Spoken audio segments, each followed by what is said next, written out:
우리 욥기 내용인데요.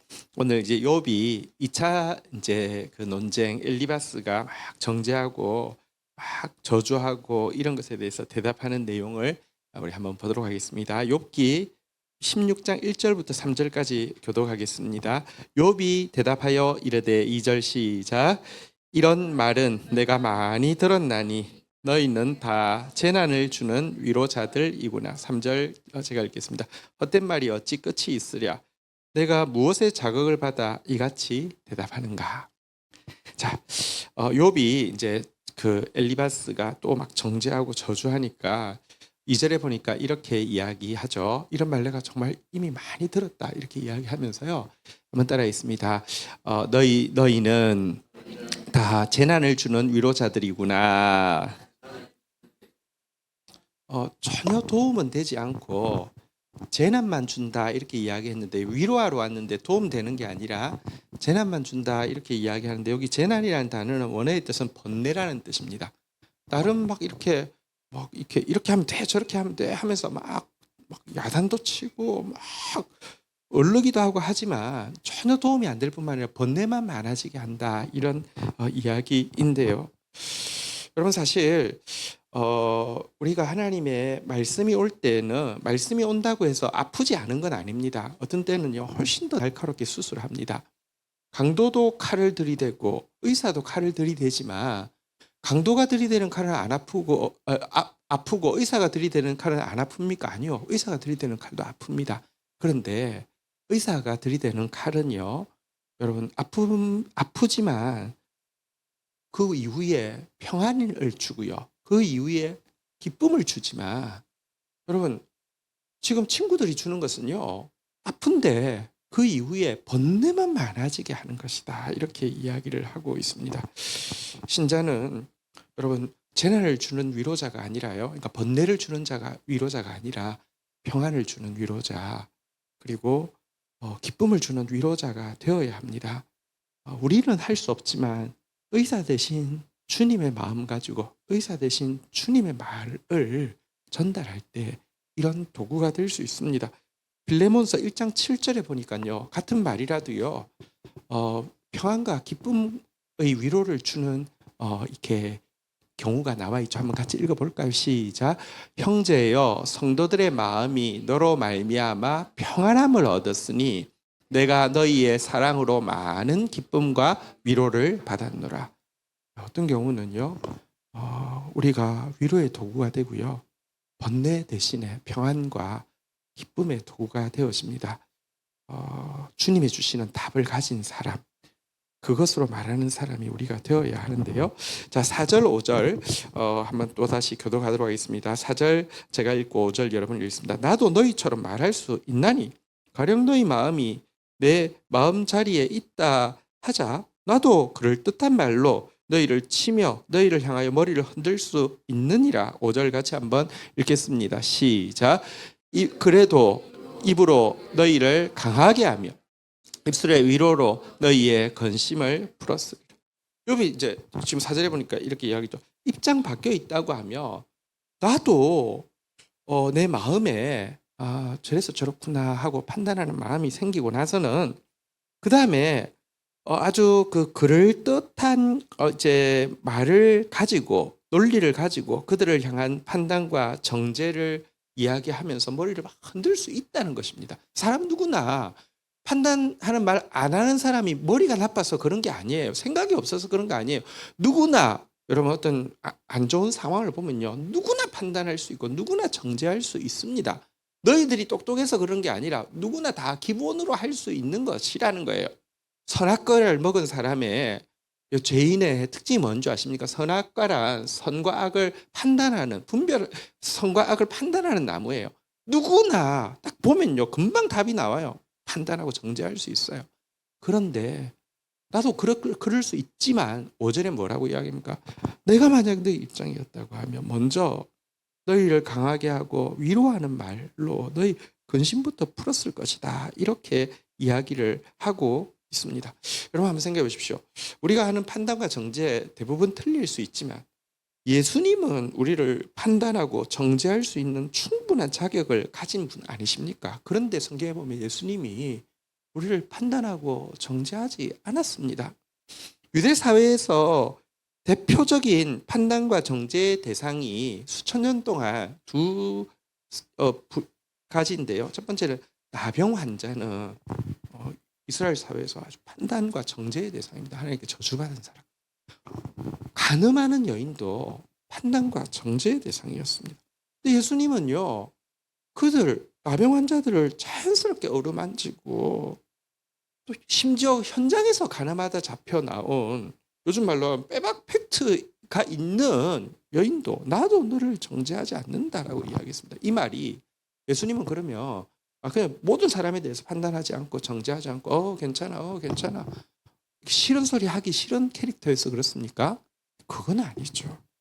예수님은요 판단과 정죄 대신에 한번 따라하겠습니다. 진단, 처방, 뭐가 문제인지 진단하고 어떻게 고칠 수 있는지 처방하셨습니다. 판단과 정죄는 누구나 할 수 있지만 진단과 정죄는 누구나 할 수 있는 게 아닙니다. 비슷한 것 같지만 예수님이 하신 일은 진단과 처방이고요.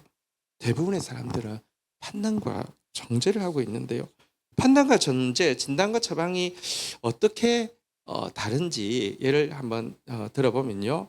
이빨 아파서 치과 갔는데 의사 선생님이 이렇게 이야기합니다. 양치질을 잘 제대로 안 하시는 것 같습니다. 잇몸이 지금 많이 상해 있으시네요. 오른쪽에 어금니에 충치가 있고요. 근데 아직 이빨을 뽑을 상태는 아니고요. 한 3주 정도 충치 치료받고 잇몸약 처방해 드릴 테니 꾸준히 복용하시고요. 양치질을 지금까지처럼 하지 마시고 시간 칫솔로 양치질 안 하면 양치질 안 했다고 생각하시고 하루에 꼭 3번씩 하셔야 됩니다. 이렇게 이야기하는 것은 진단과 처방이라고 이야기하는 거예요. 그러니까 뭐가 문제고 어떻게 해야지 고칠 수 있는지 잇몸약도 바르고 충치 치료도 하지만 양치질 잘해야 된다. 근데 여러분 똑같은 환자에 대해서도요. 나이 많은 의사 선생님이 진단과 처방하기 전에 판단과 정죄도 할 수 있어요. 이렇게 딱 보더니 아유 입냄새. 아니 나이가 몇 살인 양반이 양치질도 제대로 못해요. 아이고 이렇게 가다가 보나마나 이빨 다 썩겠네요. 그래서 차라리 돈 많이 안 들게 지금 이빨 확 다 뽑아버리고 썩지 않는 임플란트로 하세요. 이 말은 가끔 진짜 고약한 나이 많은 의사 선생님 그런 사람들 봤어요. 근데 이게 뭐라고 하냐고 하면 판단과 정죄라는 거예요. 근데 우리가 들으면 기분 나쁘지만 딱 이 방식으로 우리가 이야기할 때가 진짜 많다니까요. 판단과 정죄. 자, 근데요. 다시 한번 생각해봅니다. 우리가 할 것은요. 앞에 이야기했지만 하나님의 정답은요. 번뇌를 주는 위로가 아니라 그러니까 그러니까 위로가 아니죠. 번뇌를 주는 게 아니라 평안과 기쁨을 준다고 했잖아요. 그죠? 또 하나님의 그러니까 이 평안과 기쁨을 주는 위로자가 되기 위해서는요. 판단과 정죄가 아니라 진단과 처방을 한다고 했는데 여러분 진단과 처방은 아무나 할 수 있는 것입니까? 아니면 자격을 갖춘 사람이 할 수 있는 겁니까? 잘 갖춰야 되잖아요. 그죠? 의료 드라마 봤다고 내가 진단하고 처방할 수 없잖아요. 그죠? 그러니까 다시 말하면 예수님과 같은 사람 그러니까 정말 사람은 몸에 배에 있으면서도 또 동시에 정답을 이야기할 수 있는 지혜를 가진 성숙한 그리스도인이 되기 위해서 일단 애쓰는 것이 우리한테 여러분 바른 위로자가 되기 위해서 필요한 것이고요. 또 한 가지 여러분 꼭 기억해야 될 것이 있습니다. 우리가 예를 들면 자격을 갖추었다 하더라도요.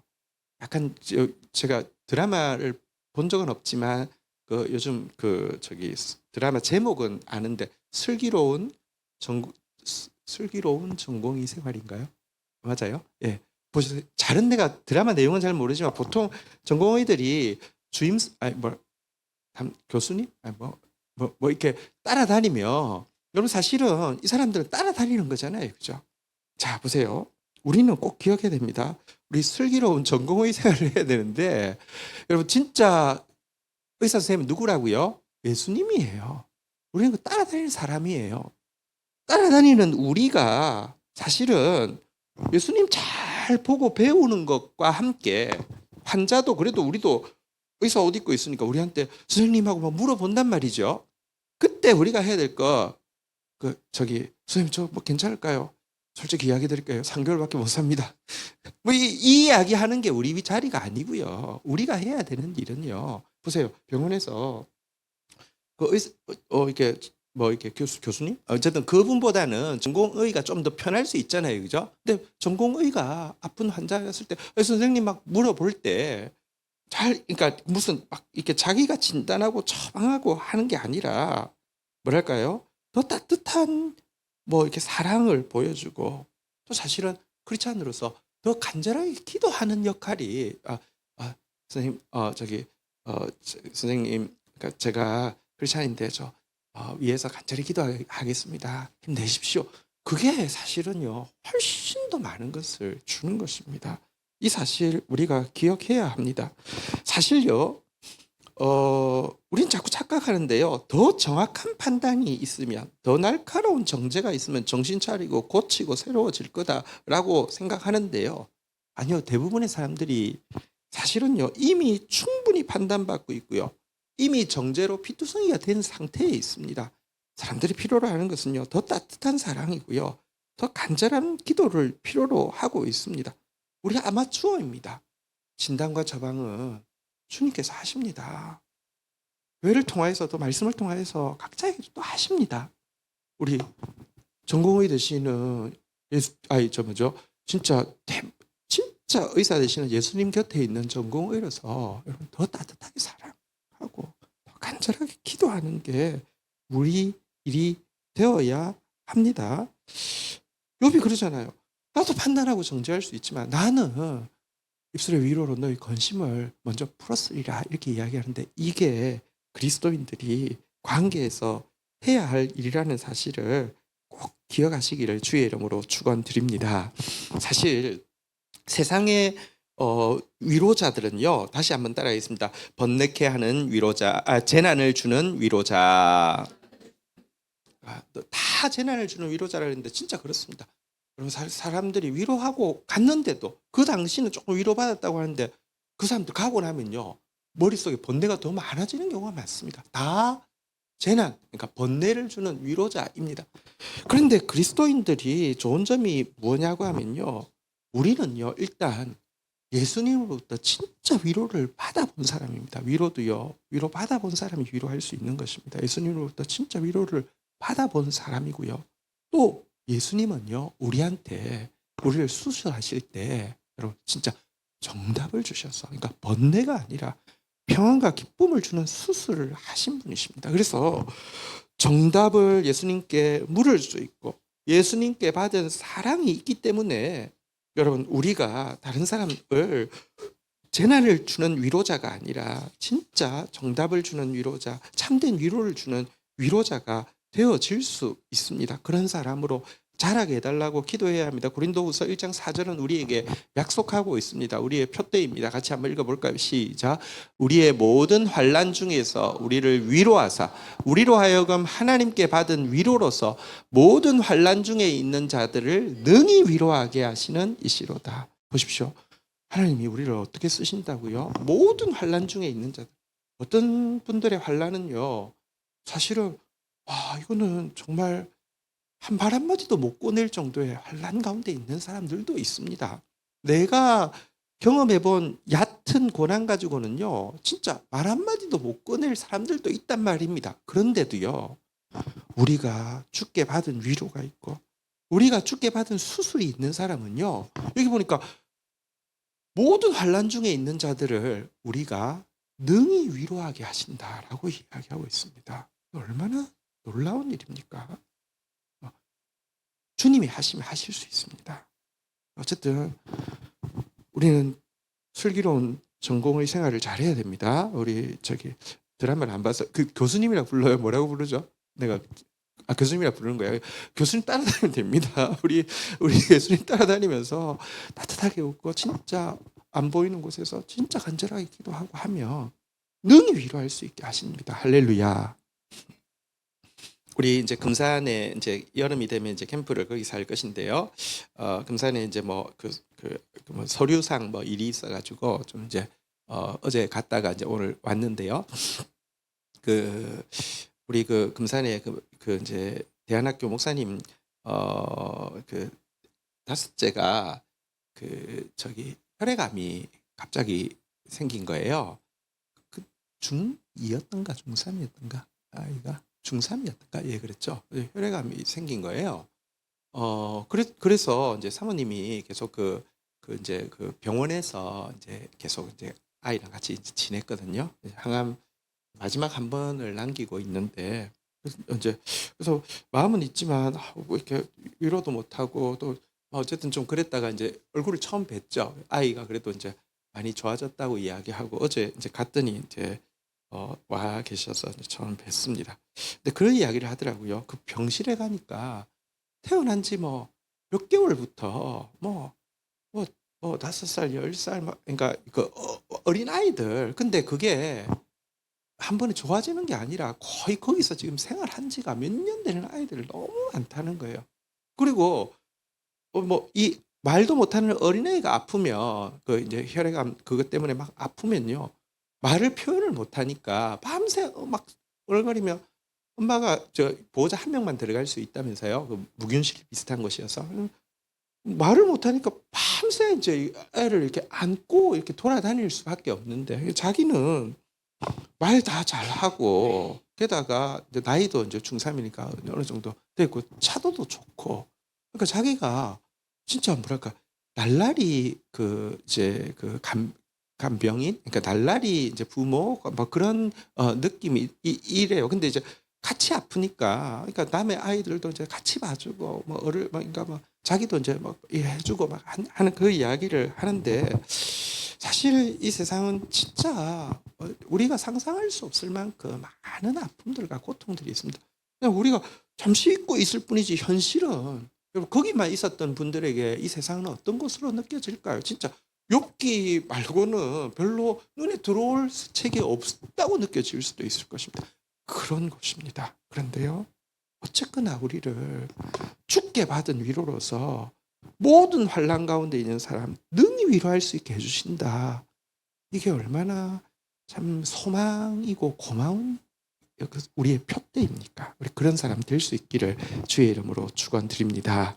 친구들에게 이렇게 이야기하고 나서 이제 하나님 앞에 하소연하는 내용이 이어집니다. 6절부터 우리 교독하겠습니다. 내가 말하여도 내 근심이 풀리지 아니하고 잠잠하여도 내 아픔이 줄어들지 아니하리라. 자, 7절 읽겠습니다. 시작. 이제 주께서 나를 피로하게 하시고 나의 온 집안을 패망하게 하셨나이다. 8절 제가 읽습니다. 주께서 나를 시들게 하셨으며 이는 나를 향하여 증거를 잡으시리라. 나의 발이한 모습이 일어나서 대면하며 내 앞에 증언하리라. 무슨 말이냐고 하면 이제 주님이 나를 죄인이라는 이렇게 뭐랄까요? 이제 죄인이라는 증거로 삼으시고 이 일을 위해서 나를 이제 아주 그냥 시들게 하시고 이렇게 만신창이가 된 모습으로 사람들 앞에 서게 하셨다. 이런 내용입니다.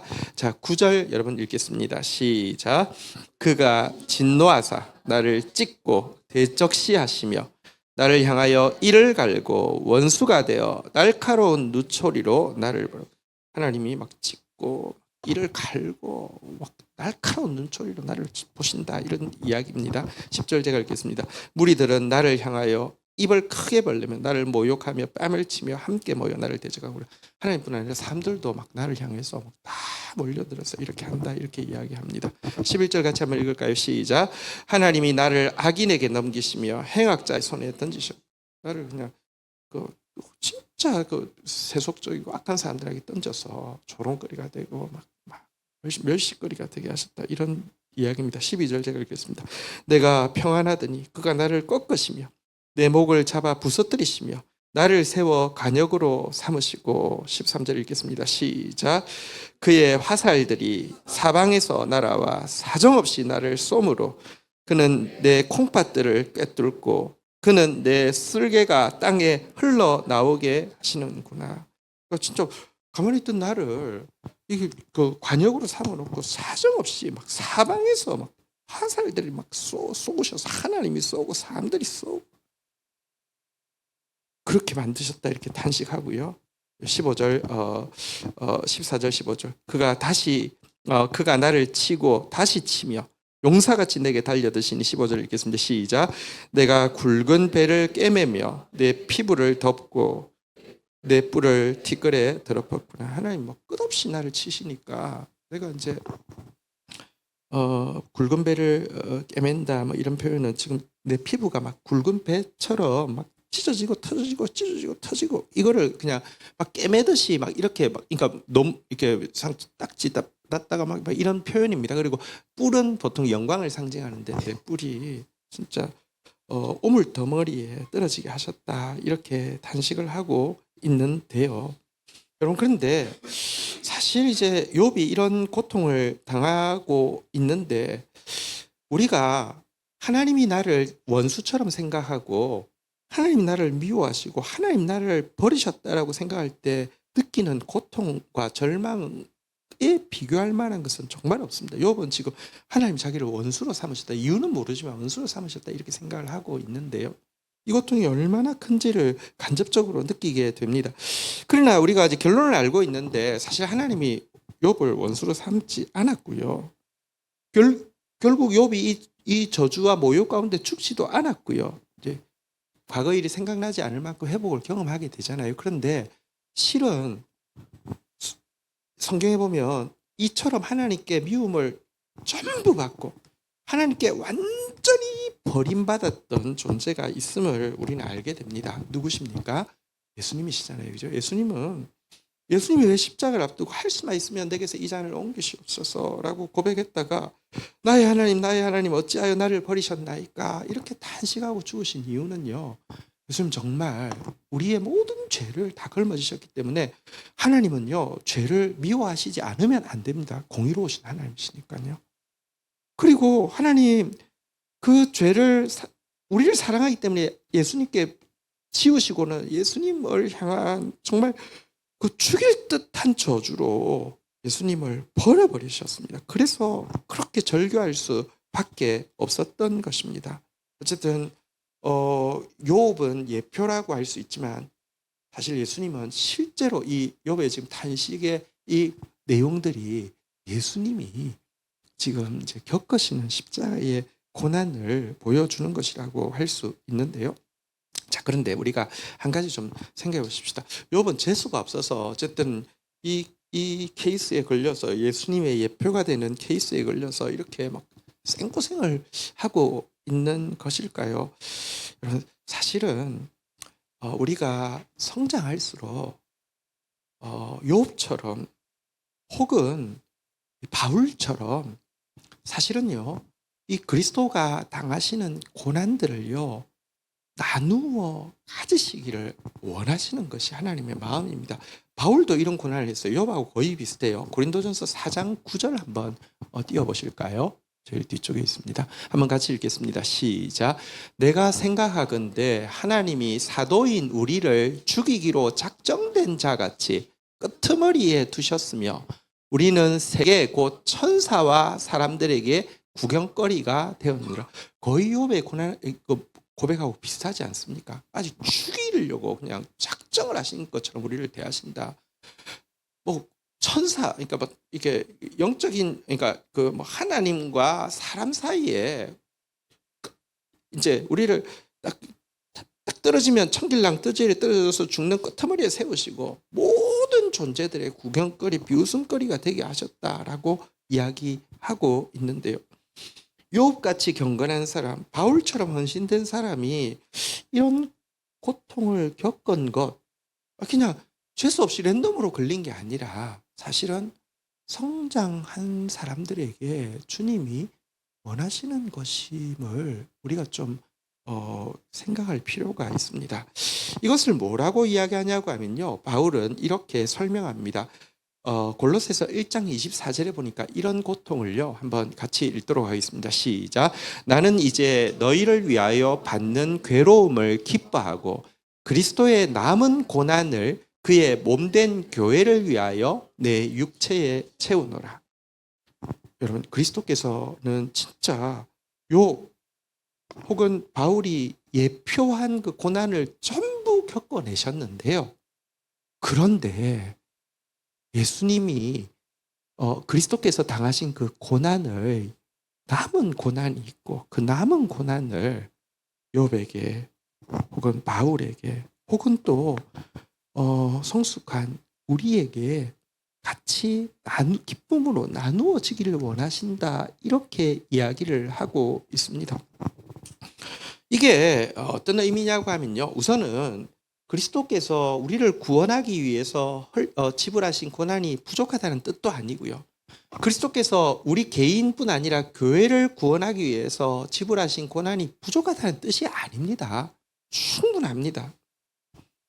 또 사실 우리가 이 그리스도의 남은 고난을 겪지 않으면 정말 이 세상에 평안과 기쁨밖에 없을 것인데, 특히 좀 재수없게 주님 말 너무 잘 듣고 이렇게 너무 순종하고 헌신하다가 당한, 그것도 아닙니다.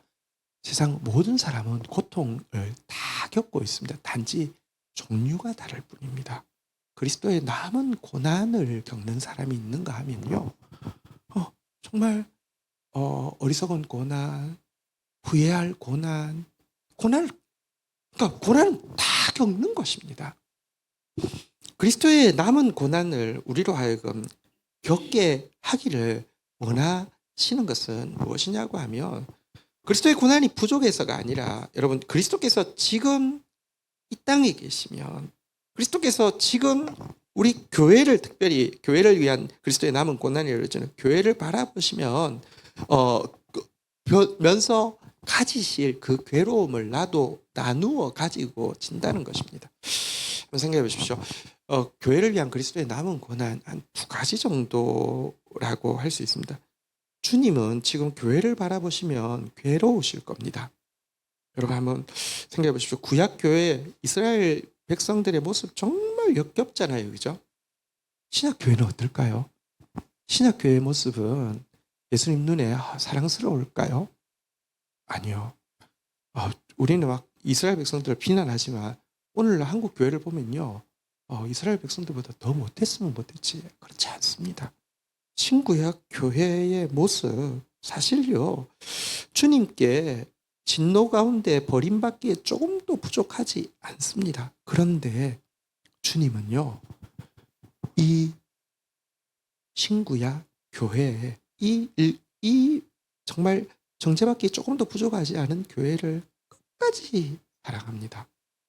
끝까지 사랑하기 때문에 괴롭습니다. 예를 들어 한번 보십시오. 예수님이 교회를 향해서 이거 도저히 안 되겠다고 분노하고 내치면 교회를 향해서 괴로울 이유가 없습니다. 그런데 주님은요, 이 못난 한국 교회를, 이 못난 세계 교회를 바라보시면서 끝까지 품고 끝까지 참고 끝까지 사랑하는 괴로움 때문에 괴로워하시는데요, 그 괴로움을 나누어지게 되면요, 욥의 고백 혹은 바울의 고백이 우리에게 나오게 된다는 것입니다.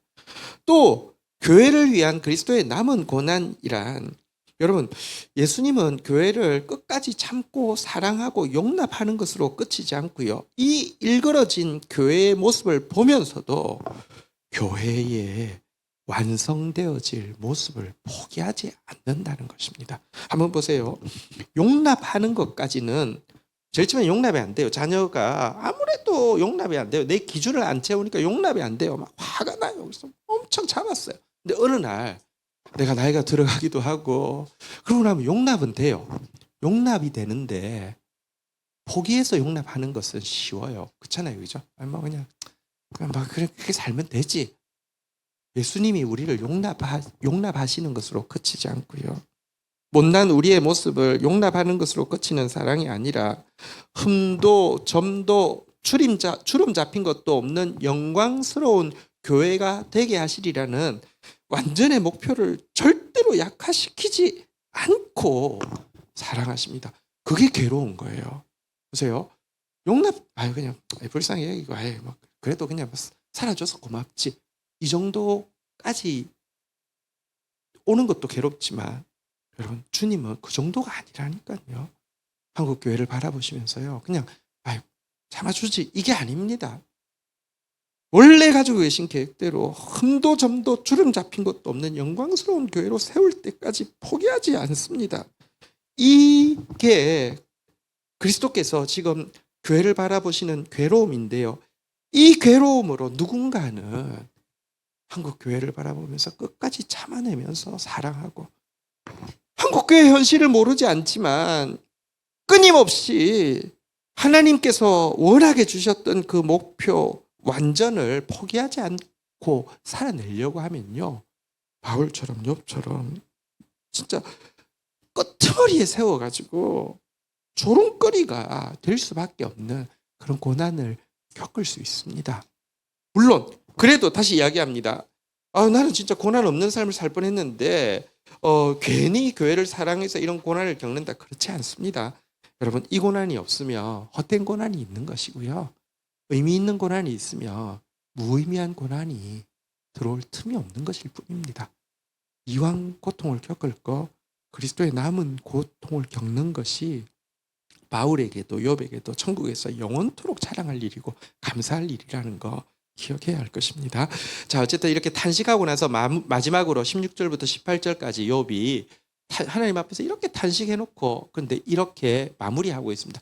내 얼굴은 울음으로 붉었고 내 눈꺼풀에는 죽음의 그늘이 있구나. 17절 읽어볼까요? 시작. 그러나 내 손에는 포악이 없고 나의 기도는 정결하니라. 마지막 18절입니다. 시작. 땅아 내 피를 가리지 말라. 나의 부르짖음이 쉴 곳을 잡지 못하게 하라. 한번 보십시오. 여러분, 17절 한번 다시 띄워볼까요? 지금 하나님이 나를 원수처럼 잡고 친구들도 나를 막 조롱하고 죽이려고 하지만, 한번 따라하겠습니다. 내 손에는 포악이 없고 내가 지금 막 복수하고 싶은 마음, 막 진짜 한번 이렇게 친구들 한번 막 치고 싶은 마음, 이런 거 없고요. 나의 기도는 정결하니라. 내가 하나님 앞에 구하고 있는 기도는 하나밖에 없다. 이렇게 이야기하면서 그 기도가 무엇인지 18절에 좀 더 자세히 나와 있죠. 18절. 땅아 내 피를 가리지 말라. 나의 부르짖음이 쉴 곳을 잡지 못하게 하라. 지금 내가 내가 죽는다 할지라도 지금 이렇게 내 뭐 죽으면 끝이지. 넌 뭐 범죄했으니까 넌 죽어야 돼. 죽으면 끝이야. 내 피를 가리지 말고 쉬지 못하게 하라. 이 말은 무죄한 자로서, 그러니까 지금 자기가 존재가 죄가 없다는 말이 아니라 이 문제에 대해서 무죄한 자로서 끝까지 하나님 앞에서 하나님 앞에 기도를 나는 포기하지 않겠습니다. 내가 사람을 향해서 포악하게 이게 뭐 어떻게 나한테 이럴 수 있어, 이게 아니라 하나님 앞에서 기도를 쉬지 않겠습니다. 나는 하나님이 왜 그러시는지를 알기를 원하는 마음밖에 없습니다. 죽어도 나는 쉬지 아니하며 주님을 바라겠습니다라고 이야기하고 있는 것입니다. 죽으면 끝 아닙니까? 혹은 이 정도 되면 자기 아내의 말처럼 하나님 저주하고 죽는 게 속편하지 않을까요? 여러분, 그러나 내 손에는 포악이 없다. 그러나 내 기도는 정결하다. 하나님 왜 이러시는지 알게 해주십시오. 하나님, 내 끝까지 하나님 앞에 서겠습니다. 이렇게 지금 마무리하고 있는데요. 여러분, 이게 저는 평소에 욥의 경건의 훈련이 쌓여있지 않으면 절대 나오지 않는 것이라는 것을 우리가 좀 발견해야 된다고 생각합니다. 사실 내가 공부를 얼마나 열심히 했고 준비가 잘 돼 있는지는요, 시험을 쳐보지 않으면 잘 몰라요. 이 정도 하면 이번에는 진짜 완벽할 것 같아. 더 이상 공부, 그래도 시험 쳐보면요, 이걸 놓쳤네, 이걸 안 했네, 이러잖아요. 그죠? 시험을 쳐봐야지만 내가 얼마나 준비되어 있는지 알아요. 우리가 경건의 훈련이 여러분 얼마나 돼 있는지는 불같은 시험이 와야지 알 수 있습니다. 욥이 이 엄청난 고난 한번 생각해 보십시오. 일단 고난 자체가 너무 무지막지했고요. 친구들의 저주가 무지막지한데도요, 끝까지 정결함을 하나님 앞에서 의로움을 잃지 않을 수 있는 것, 그가 경건의 훈련이 정말 충실하게 되어 있었기 때문임을 알 수 있습니다. 우리 평안의 때는요, 준비하는 시간입니다. 경건의 훈련을 준비하는 시간입니다. 또 평안의 때는요, 우리가 주께 충분히 위로받고 우리가 주께 충분히 수술을 받아서 나중에 환난의 때에 옆에 환난받고 있는 사람들 도울 수 있는 기회입니다. 지금은 우리가 더 주님의 사랑 안에서 잘 준비되어져야 할 때입니다. 우리 함께 자리에서 일어서셔서 하나님께 또 찬양하고 기도하며 나가는 시간 가지도록 하겠습니다.